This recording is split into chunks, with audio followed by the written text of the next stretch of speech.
Happy Monday. It's June 1st, 2020. You never really understand a person until you consider things from his point of view, until you climb inside of his skin and walk around in it. Atticus Finch, To Kill a Mockingbird.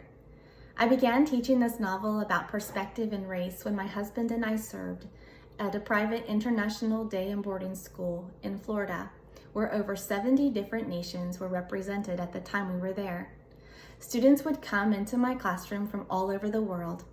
While I loved to watch them progress under my instruction in the English language or the Christian faith, I also learned immensely from every person who sat in my classroom. I was a sponge absorbing the cultures from around the world without ever having to travel to all of the different countries. In the academic context, my job is to educate. We focus on educating hearts and minds. In the academic environment, students listen to each other, learn from each other, and respect each other. Martin Luther King Jr. said, "The function of education is to teach one to think intensively and think critically. Intelligence plus character, that is the goal of true education." If we go back to the very beginning of time and we look at where mankind began, we can see that we are created in the image of God. God created man in his own image. In the image of God, he created him. Genesis 1:27. In the beginning, mankind and God walked together.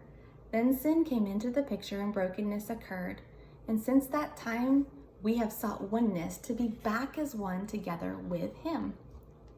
In the meantime, cultures and races emerged, nations were birthed, kings rose up to rule the nations. God has been sovereignly ruling the entire time. Since the beginning of time and when brokenness occurred, God has wanted to bring us back to himself as one. So he sent his son back to the world, fully God and fully man. And when his son was here, he came to teach us how to live again with justice, mercy, peace, forgiveness, and love. Unfortunately, these days it seems as though we have forgotten some of those things, and we have forgotten that whom the world deemed unlovable, Jesus loved. Whom the world deemed unforgivable, Jesus forgave. Jesus was great because he was humble. Jesus was humble because of his greatness. Jesus came to this world not just to live to show us how to live, but also to die.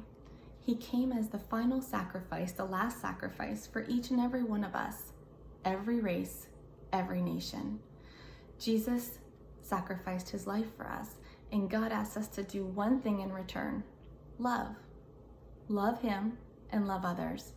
In the Old Testament, this was in the very beginning, God said, "Hear, O Israel, the Lord is our God, the Lord is one. You shall love the Lord your God with all your heart, with all your soul, and all your might." This command was so great that it's repeated in the New Testament in Mark 12:30. What happens when we love him first and put him first? We begin to understand him and our perspective becomes his. By opening our lives to God in Christ, we become new creatures. This experience, which Jesus spoke of as the new birth, is essential if we are to be transformed nonconformists.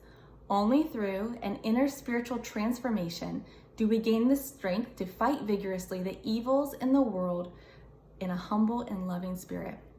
Martin Luther King Jr.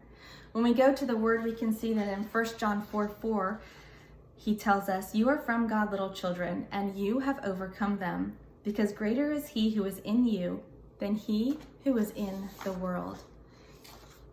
John is telling us that the love in you is greater than the hate that is in the world. So what do?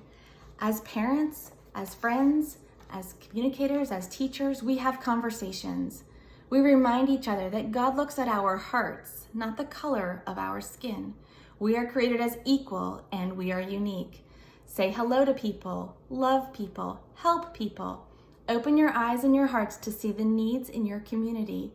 Help out, even if you don't know how to. Maya Angelou wrote this poem. She says, "Father, Mother, God, thank you for your presence during the hard and mean days. Thank you for your presence during the bright and sunny days, for then we can share that which we have with those who have less.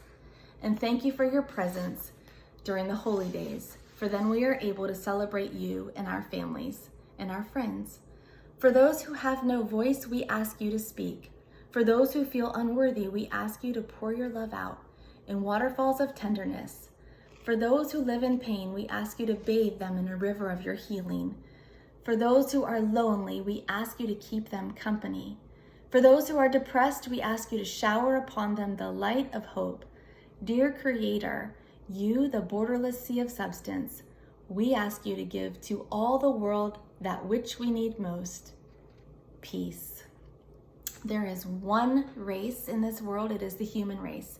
There is one language in this world, it is love. I'm praying for you this week. May your eyes and your hearts be open to see where the needs are, and may you love those that are around you in your spaces where God has placed you. Have a great week. God bless.